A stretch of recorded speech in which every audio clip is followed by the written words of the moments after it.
Let's talk about this book. It's called Micky 7, and according to this, well, you probably see it in reverse, but according to this, it's soon to be a major motion picture. And I read it, and it has some philosophy in it, and the kind of philosophy I'm interested in, which is about personal identity, issues of personal identity. So I'm going to talk about particular pages where he mentions ideas that there is a philosophy of, that philosophers have discussed similar notions. Okay, do not continue to watch this if you haven't read it or if you don't want spoilers, because I'm going to give stuff away. I have to, really, to explain the stuff. But, you know, the title is not a spoiler. He's called Micky 7 because this is the 7th iteration of a particular individual. Okay, what do I mean by that? Well, the first page number that we get to, the first quote that I'm interested in talking about is when he talks about uploading. So what happens is the setting, it's a sci-fi setting, and they're a colony of humans that has crossed the galaxy to try and colonize a new planet. And they've landed on this planet, and it's much colder than they thought it would be, for various reasons that are explained. But what they've got to try and do is make a go of it. And he's exploring in kind of out in the snow and the ice, and he falls into a crevasse. And the guy who's supposed to be monitoring him is in contact with him. And he basically says, well, you're probably a goner here. But that's not too big of a deal if he dies. That's the whole thing about this guy, because he is the expendable of this mission. That is, what an expendable is, it's a guy who volunteers to do dangerous jobs and possibly lethal jobs. And in fact, that is the reason why he's now at the 7th version of him, because earlier versions of him have been asked to do lethal jobs, to fix things out on the hull of the spaceship as they're going to the colony and get irradiated by cosmic radiation and die of, you know, radiation burns and stuff like that. But it's okay because they record his memories and his personality on a regular basis. They do an initial sort of complete scan of his body and a separate scan of his personality and memories, and they record that. And it's a huge amount of storage space. And because the information of the location of everything in your body would be a massive amount of information, just incredible amount of information. And even in the future that this is set, they haven't got the memory storage space to do this for everyone, because otherwise it seems like it would be a good idea to do it for everyone for reasons that we'll get into. But they can only, it's sort of a premise of the book that they can only do it for about one person. And that one person then is regarded as essentially immortal, because if you die, what they do is they print up a new one of you. They make a new body using sort of, well, that's actually another comment. When he dies in the first instance, or when they think he dies in the first instance, they print up a new version of him, Micky 8, and the boss of the colony is kind of pissed off, because in order to print up a new one, they have to use up some of their supplies of protein to make the body, protein and calcium. And they're running very low on protein and calcium because the planet is much harsher than they thought it would be. The plan was to go to a temperate climate and grow crops, and that would feed them. But the only crops they can grow are basically indoors, and they're having trouble growing them. So they're down to kind of minimal rations for everybody, and they can't really spare the protein to print up a new version of it. So, and also the boss of the colony is what's called a natalist. So he kind of disapproves of the idea of expendables, of reprinting people, for reasons that we'll talk about when we get there. But so the essential idea is you keep uploading your memory, and your personality is already recorded, but your more recent memories that you've had in the body that you currently inhabit, you keep uploading them so that if you die, when they print up a new one, he will remember those memories that you've uploaded. But if you haven't uploaded them, of course, he won't remember them. And the problem that we encounter at the beginning of the book is that Micky 7 has not been uploading his memories for about 6 weeks. So if he dies, which it looks like he's about to, because he's fallen down this deep crevasse and can't get out, it's too expensive they've got basically a helicopter kind of thing, and it can't get down to pull him out, and he can't climb out because it's too steep. So essentially he's just going to freeze or starve to death, the thought is. So he's going to lose those 6 weeks. Those 6 weeks are going to be gone when they print up Micky 7.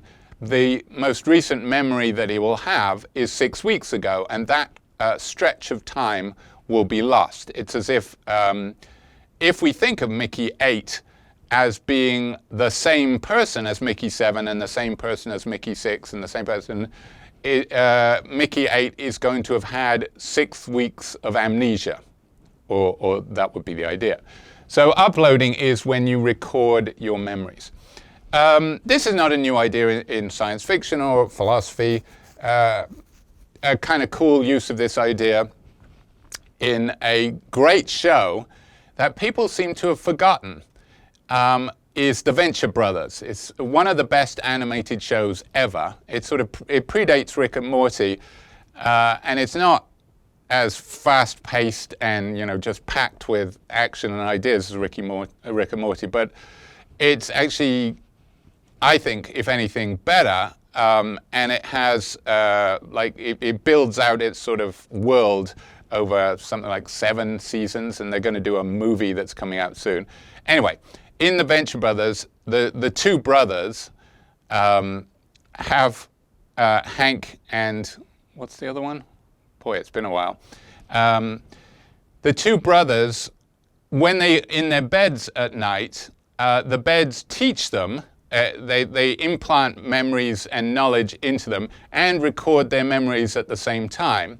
And it turns out at the end of the first season of Venture Brothers, tragically, the brothers get killed, and you think that this is the end of the show. But then the next season, what you find out is that this has happened many times because the Venture Brothers lead dangerous lives, and the father just has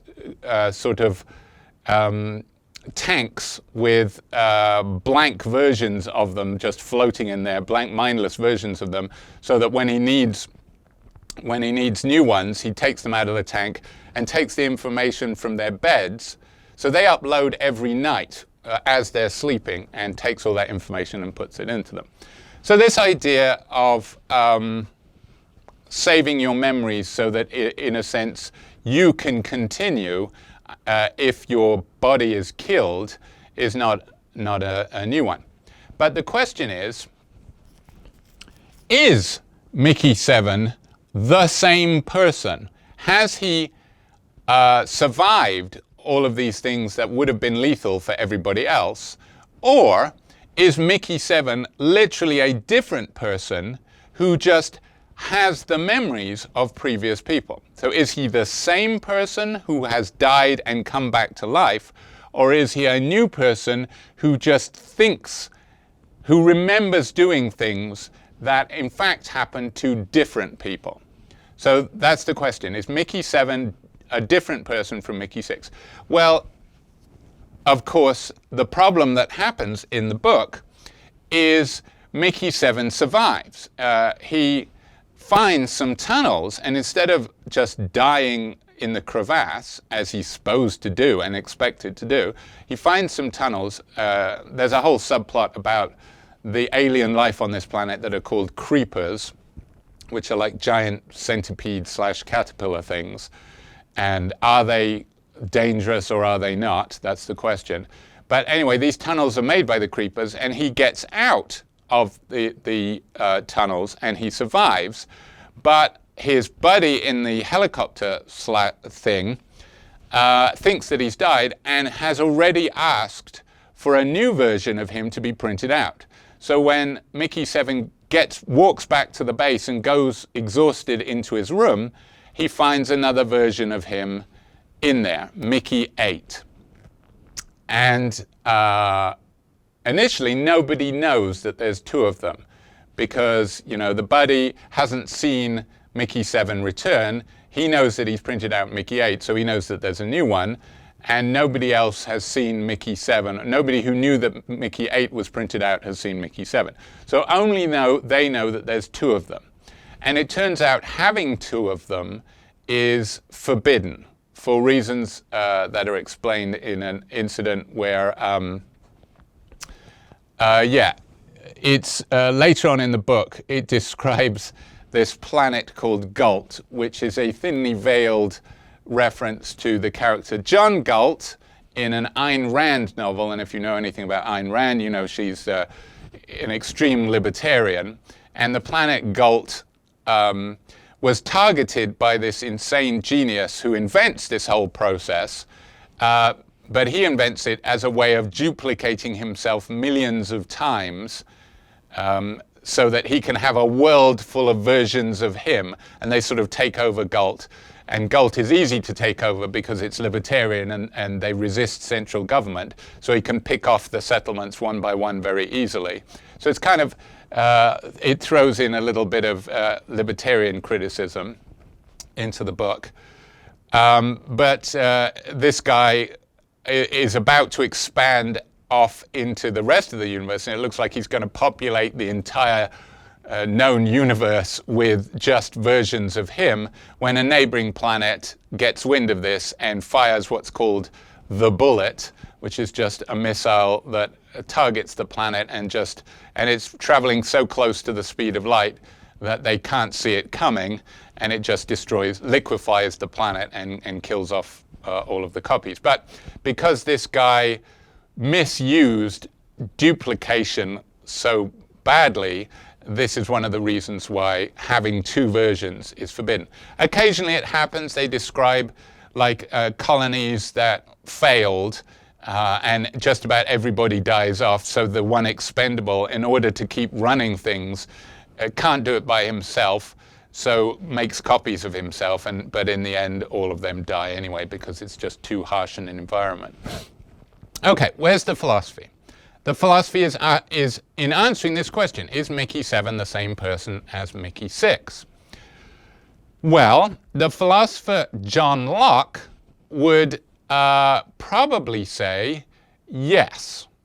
And that is because Locke argues in a very influential chapter in his essay on human understanding that what makes me the same person as me today, the same person as me yesterday, is not actually having the same body.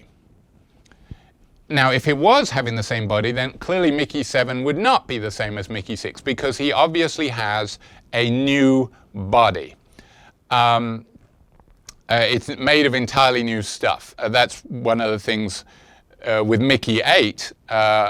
That's what the colony head is complaining about. They can't spare the protein to make Mickey 8 because they need to eat it. They need to eat it to survive. So he's really pissed about using that protein, that store of protein that they have to make this new version. So clearly Mickey 8 is made of new stuff. Mickey 7 is not made of the same stuff as Mickey 6 and so on.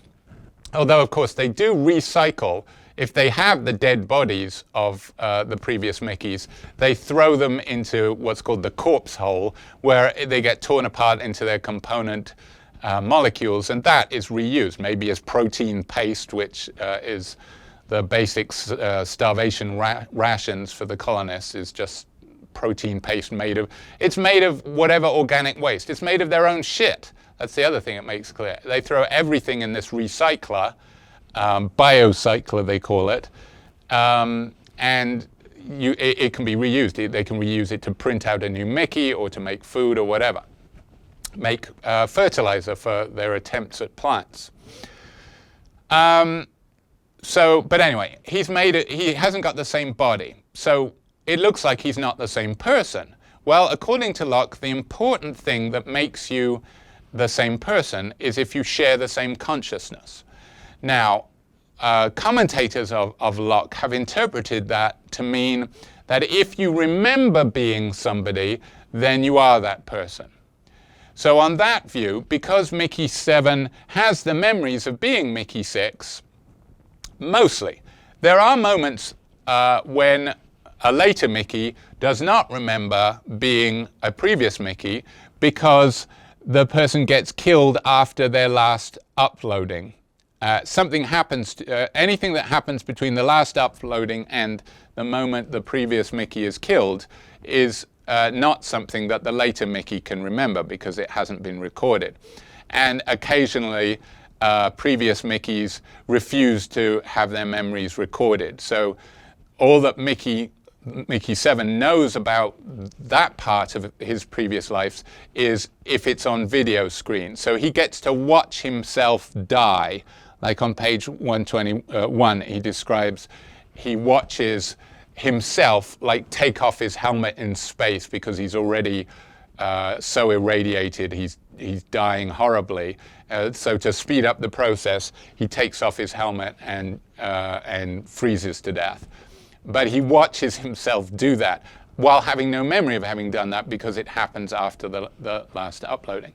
So when that happens, you can imagine it would be like you watching yourself on a security camera doing something that you don't remember. Now, I myself have had, one in particular, when I was an undergraduate, where I was bet by a professor who should have been fired that I couldn't drink a pint of wine. This is at a pub after hours. You know, it's England. We did stuff like that. And I took the bet and I drank the pint of wine, and I don't remember anything after that. But we were on this thing called a punt afterwards. It's a tradition there where you get into a flat-bottom boat, you go down the river to the pub, you get drunk, then you come back. I don't remember the coming back part, but apparently I was kind of amusing. My friends were all there. I puked over the side of the punt. Ducks ate the vomit. It was a great time was had by all. But I have no memory of this. I woke up the next morning and I had a folded up note in my jeans that said, "Get well soon, Simon," you know. And I thought, what the hell is that about? So I have no memory of that. Now, does that mean it didn't happen to me? No, I think that happened to me. I believe that happened to me, even though I don't remember it. So that in itself seems to be a criticism of the Lockean idea, because if you can say that something happens to you that you have no consciousness of, then it doesn't sound like you are things. It doesn't sound like you have to remember something in order for it to have happened to you. And that was one of the criticisms of the Lockean view. But this idea that you don't have to have the same body. Well, Locke isn't the only one to suggest that you can be the same person while having a body that's made out of new stuff. And in fact, this has to be true in our everyday lives, because as most people know, we are shedding dead skin cells all the time. We're getting rid of parts of ourselves in bodily waste by shitting. We get rid of stuff that we're made of all the time, and we take in new cells that's what eating is about. so that, apparently it's true, over the course of 7 or 8 years, you replace every cell in your body. So, if being made of the same stuff was required for you to be the same person, then you would not be the same person as you, the person with your name that you remember being, 10 years ago, because you don't share any cells with that person. But we believe that you are. So how do you explain that? Well, this is the story of the ship of Theseus. And this is explained to him when he's signing up for the job of what is called expendable at the beginning of his time there. It's only on page 92 because it's a flashback, but it happens, it's when he signs up for this job. He's Micky 1 at that point. He's never died before. And they're explaining to him how this works. And they say, look, and this is an ancient story. I don't know who first introduced it, but it's an ancient Greek story. That's why it's about Theseus, who is an ancient Greek hero. So Theseus supposedly goes on many great voyages, and let's say he travels around the world. Yes, the ancient Greeks did know that the world was round, and in fact, they calculated pretty much exactly what the diameter was. So, not stupid. Anyway, the story goes like this. Theseus gets on board a wooden ship and sails off and goes all the way around the world and returns in apparently the same ship. It looks like the same ship. The question is it the same ship?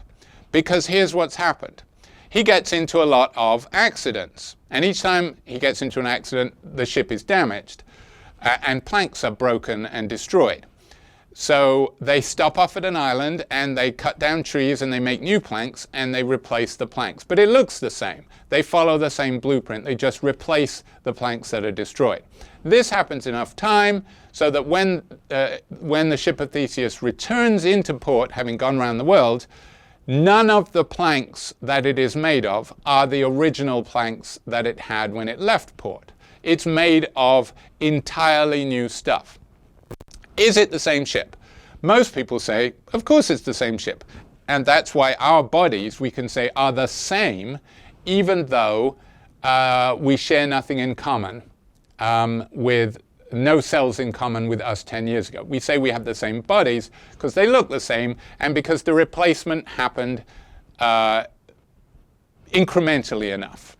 At each moment, if I lose one cell and grow a new one, I have millions, I don't know, I assume millions of cells that stay the same. I can have the same body even though that minuscule change has happened. And if it happens, each of the changes are minuscule. It looks like I survive each of the changes, so I survive over time, my entire body changing. But so that's what happens to normal people. Normal people, we say, you can have entirely new cells from yourself 10 years ago, and yet you're definitely the same person, you've got the same body. The way it's explained to Micky 1 is, well, look, with you, it just happens all at once. But if it can happen over 10 years without it not being you, why can't it happen instantaneously? If it is possible to remain the same person while having no cells in common, but just looking the same, having the same blueprint, then why can't it happen all at once? Why can't we just set fire to the ship of Theseus entirely and build a new one out of new planks? But if it is identical, it follows the same blueprint, why can't it be the same one? Usually people balk at that and say, no, it has to be incremental changes. So probably if you tried that on a philosopher, they would say, no, it's not the same thing. Although Derek Parfit, a very influential 20th century philosopher, I've got a lot of videos on him if you want to check them out, makes something like this same point. That you don't need, because Derek Parfit discusses Star Trek style teleportation, and Star Trek style teleportation is where they destroy your body at one point and they make a complete version of you on the planet's surface, and in Star Trek, it's just considered as a way of travel, that the person who arrives on the planet's surface is exactly the same person as the person who left,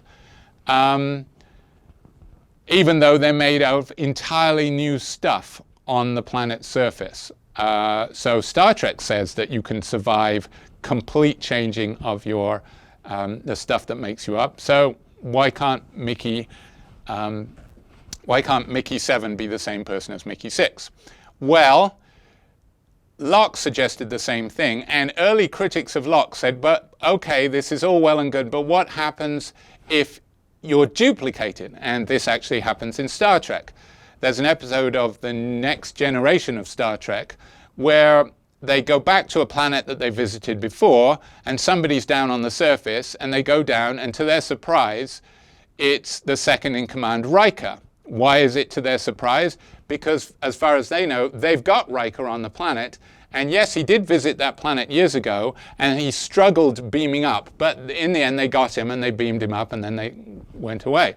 Well, what happened is they made a new version of Riker on the ship, but they didn't destroy the one on the surface. So now there's two of them. Which of them is the real Riker? Well, the one that was left on the planet's surface is super pissed because this guy, which he regards as an imposter, has got promoted, got his girlfriend. Everything good has happened to this guy while he's had this shitty time on a horrible planet for the past, 10 years or something. So in the end, that Riker joins the resistance and turns against the Federation because he's just so pissed off. But yes, so that's a case of duplication.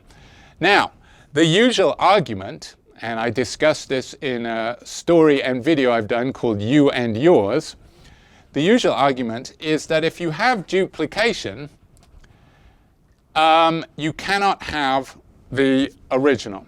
So let's say,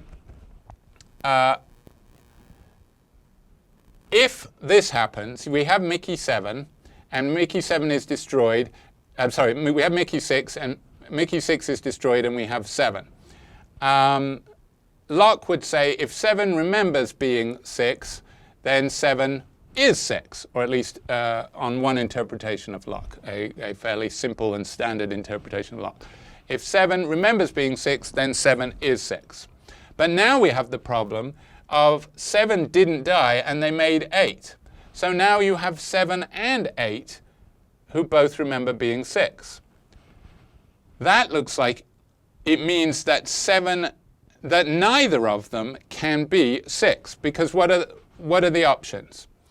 The options are both 7 and 8 are 6. Well, they can't both be 6, because if 7 is 6 and 8 is 6, then 7 equals 6 and 8 equals 6, which means that 7 equals 8 because they're both 6. But 7 does not equal 8 because they're two different people and they don't get along at first.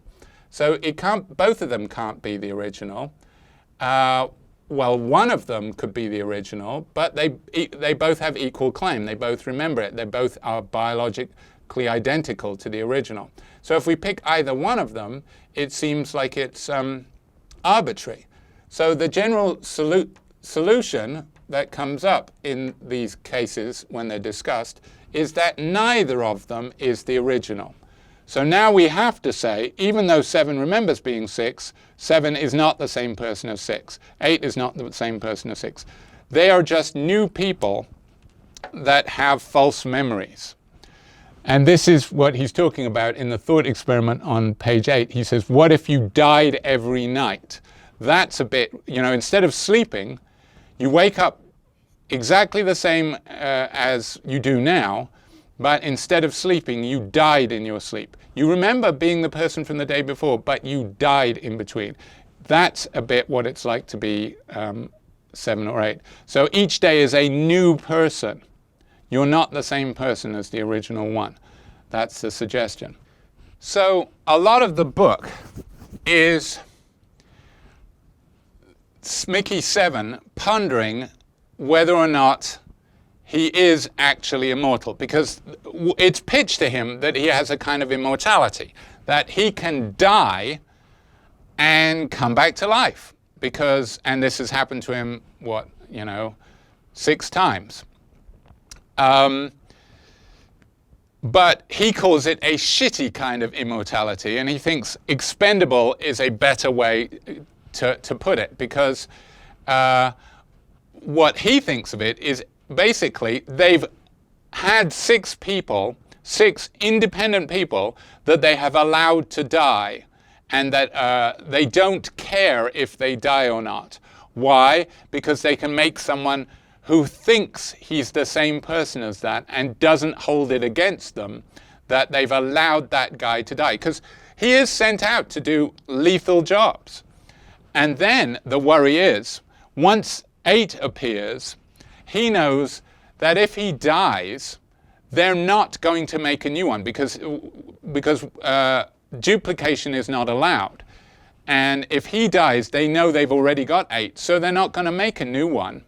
So he knows now, because 8 was made too soon, his death is not going to be followed by a new one being made. There's actually an interesting case when one of the things that kills several of the early Mickeys is when they arrive on the planet, they basically expose him to its atmosphere, and in case there's all these viruses there that will kill them, so they just expose him, watch him die horribly, and then look at the body and try and make antibodies on the basis of what's happening in his body. So he's basically a human petri dish, and he has to die in horrible ways, like his organs melt. But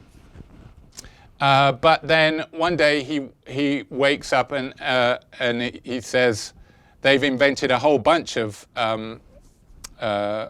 inoculations, and he said, well, that was quick. And he said, well, we kept you out for 8 days while we were working on this.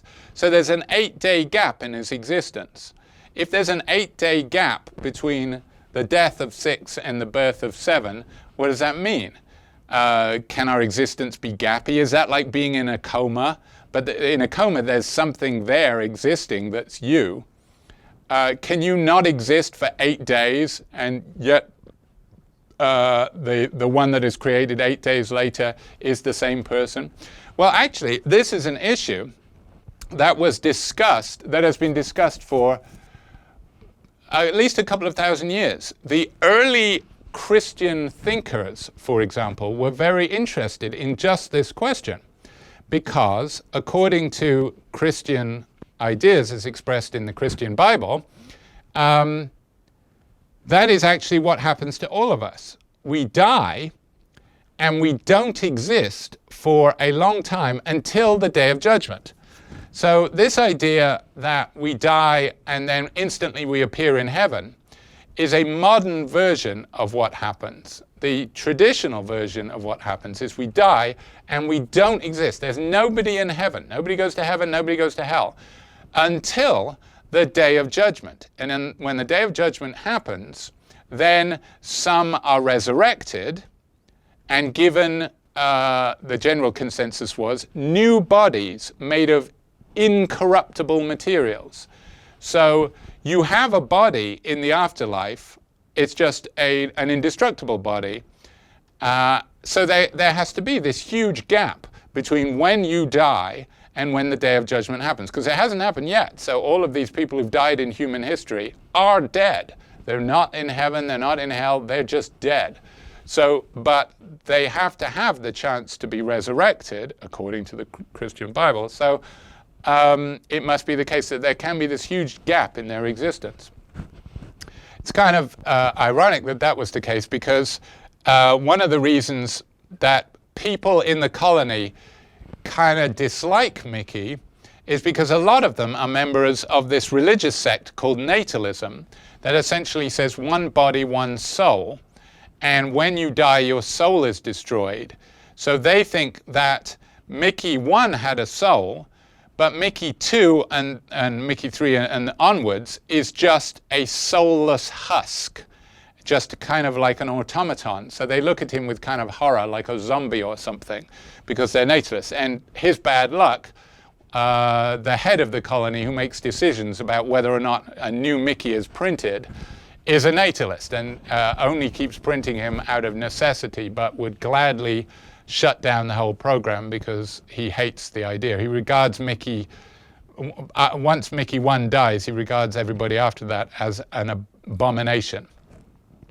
Although the flip side of this is that some of them have kind of a kink that they like to have sex with soulless, they're called ghost chasers in the book. So he gets a lot of action from people who only want to have sex with him because it's having sex with a zombie as if it were. So that's a kinky side of that. There's a philosophical discussion of personal identity in there, and it brings up questions for the psychological account of personal identity, which is Locke's version, or at least what he views about persons, is that you are the same person as you were yesterday because you remember being that person. So the duplication brings up the philosophical issues associated with that. But there's also some political commentary in this book. I mean, we've seen that already with the libertarian planet that cannot resist the evil genius, which is why he picks it, and he can take it over very easily, because libertarians, the implication is a shitty political system. But there's also the idea of him being an expendable, or as the boss calls him, a colony asset. Isn't this a lot like essential workers in capitalism, particularly in the pandemic? The essential workers had to work and had to put themselves at risk of COVID-19. People working in grocery stores, certainly people working in hospitals. In some countries they had a little evening clap for everyone who worked in the hospital while they were dying in much greater numbers than everybody who got to stay home. He presents a very vivid analogy for workers under capitalism, that they are expendable, that they are assets owned to be disposed with and to be given lethal jobs because, you can just replace them. Think of the workers in Qatar who were dying en masse in making the World Cup stadia. The number of deaths there was just an absolute nightmare. They were obviously just expendable. And there's kind of a horrific moment when Micky 1 signs up to be the expendable, and then he goes through what's called a graduation ceremony, where the scan that makes him, the person who does the scan says, the bad news about that scan, where we recorded all the information so we can make new versions of you later, is it exposes you to a rather unhealthy amount of radiation. And he says, what? And then and she said, well, and now we're going to go on to your graduation ceremony. And the point of the graduation ceremony is he has to prove that he is prepared to die, because that is what he is going to be asked to do at various stages. And he has to prove that he can go through with it. Because even though they know that they can get new versions, most expendables don't want to die. And he has to essentially shoot himself in the head. She gives him a gun and says, okay, you're dying anyway because you're massively irradiated, kill yourself. And that's your graduation that proves that you have become an expendable. Well, spoiler alert, it's a fake gun, and he hasn't been exposed to massive radiation. But they're not. The only reason they don't kill him is because it's kind of expensive to print a new one. It's not because they care about him. They do want to learn whether or not he'll do it. Now, page 240 is when he and 8 is a bit slow to pick up on the idea that the fact that there are two of them has made evident what was always true, that they're not immortal, that they're just a series of short-lived people, each one of which believes that he has a longer life than he really does.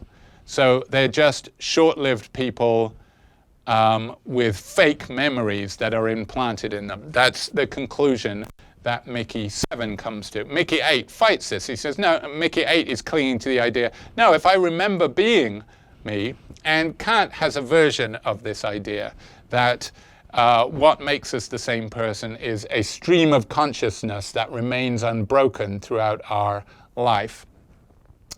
Number 8 thinks that because there's a stream of consciousness unbroken, stretching back to Micky 7, he has childhood memories of Micky 1. He has childhood memories of Micky 1 growing up before he became an expendable. So he is the same person according to him. Whereas Micky 7 has become convinced that no, they're all separate individuals. Another example of this is in the movie Blade Runner, the original movie Blade Runner, where the secretary of the corporation that makes fake people thinks that she's a real human, but the Harrison Ford character proves to her that she is in fact a recently made replicant, artificial human, who only thinks she's a real human because she has fake memories of being a little girl and growing up, and they were implanted, and he proves that they were implanted because he tells her a memory that she thinks she's never told anybody. And how does he know that she has this memory? So it's to do with finding a bunch of baby spiders. How does he know that she has this memory? How can he get inside her mind? Because he knows the memories that were implanted in there. So it turns out she learns at that point that really she's only a few months old and she's entirely artificial. And it's obviously a shock to her. And this is the shock that number 8 receives, and 7 describes it as him, 7, pricking 8's immortality bubble, basically disabusing him of this notion that he will live forever. Notice, of course, how this could be used for immortality, even if you weren't an expendable.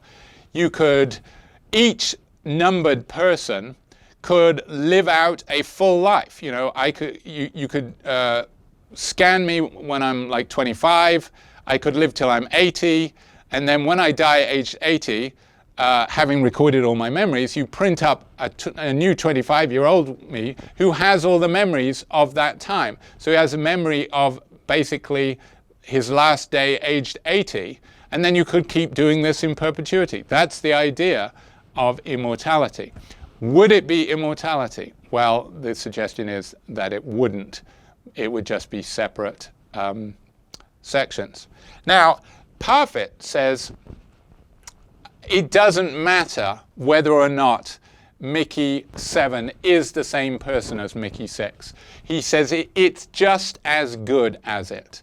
The only reason we have to say duplication tells us that neither of them can be the original is because 7 and 8 are two different people. And if 7 equals 6 and 8 equals 6, it would have to be the case that 7 equals 8.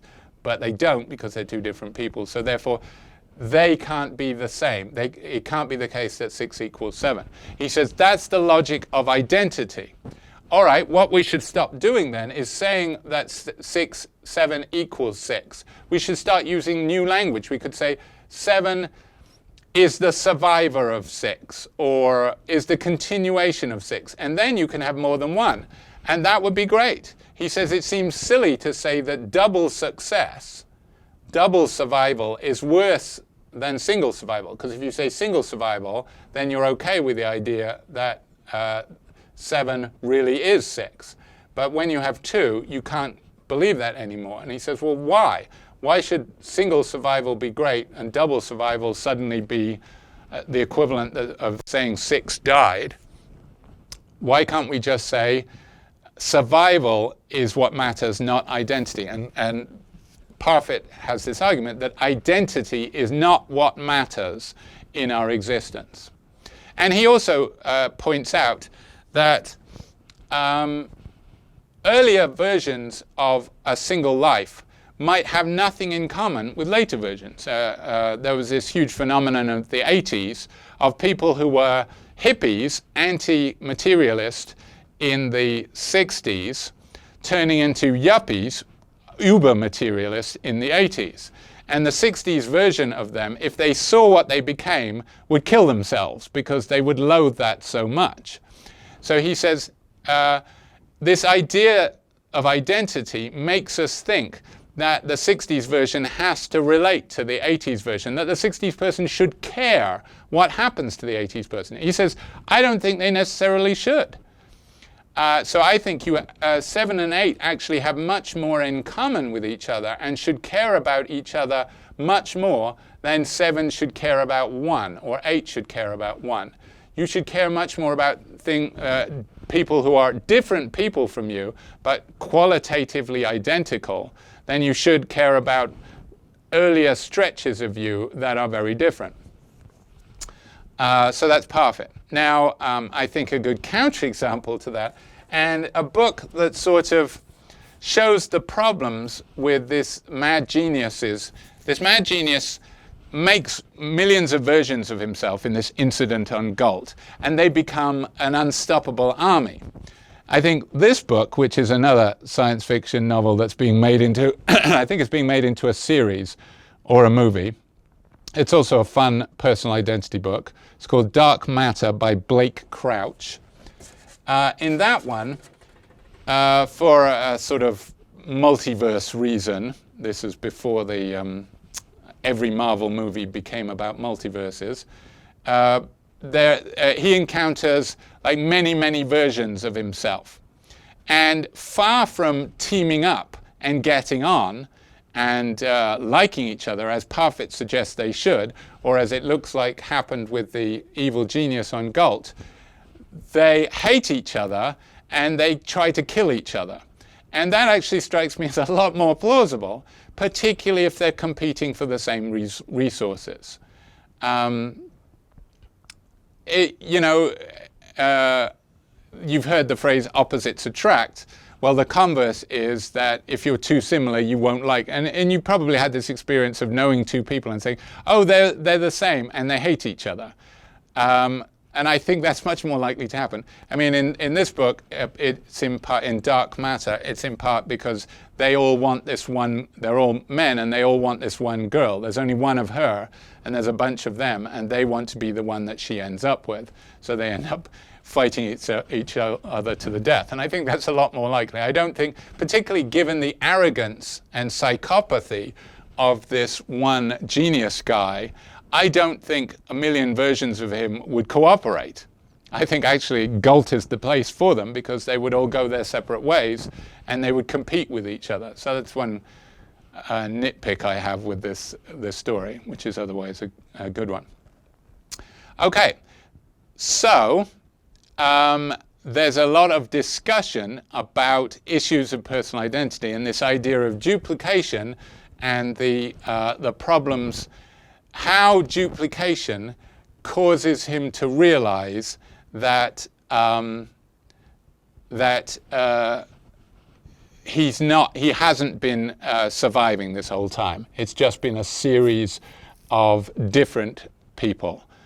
There is no such thing as immortality, this suggests.